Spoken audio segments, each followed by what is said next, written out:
Right now, though, we are taking you live to Sydney. We're hearing from the New South Wales Premier Dominic Perrottet. Today, can I say that we welcome the handing down of the review that Graeme Head has conducted in respect of the recruitment process for the Americas Trade and Investment Commissioner role.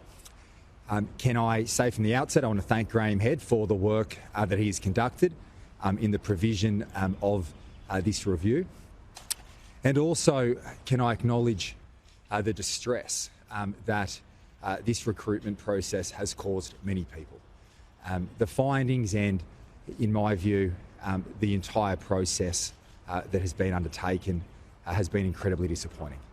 And disappointing in the sense as well that many people who have gone through this process or have been affected by this process, which has clearly been flawed, is disappointing to say the least. I certainly want these roles to have the utmost confidence in the public mindset because they are incredibly important in driving trade and investment into New South Wales and providing export opportunities for many businesses in this state.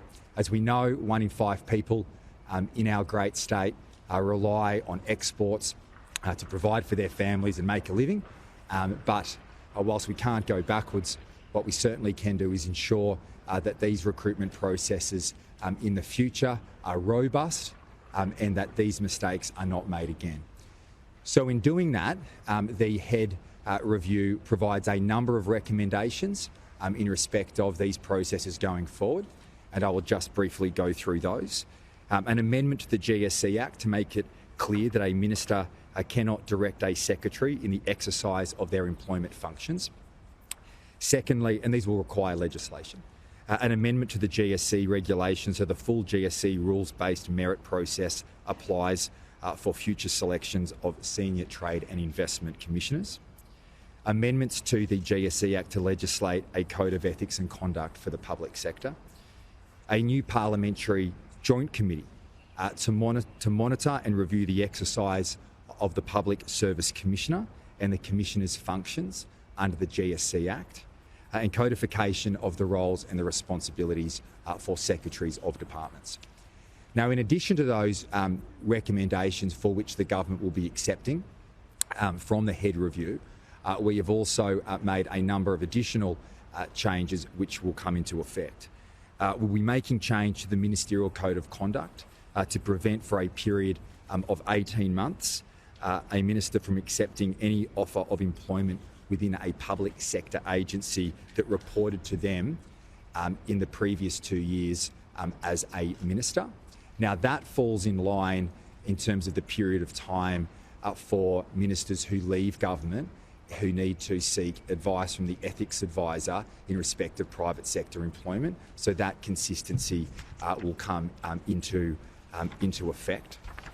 The second change that we'll be making relates specifically to senior public servants in that just like ministers who leave government, that senior public servants will also need to seek ethics advice in relation to their future employment, and that advice will be published publicly.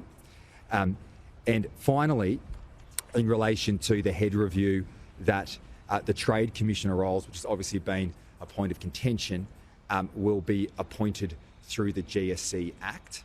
That change was made by the Cabinet last night, and those processes will be run consistent with the recommendations and processes outlined for GSE recruitment as set out in the Head review.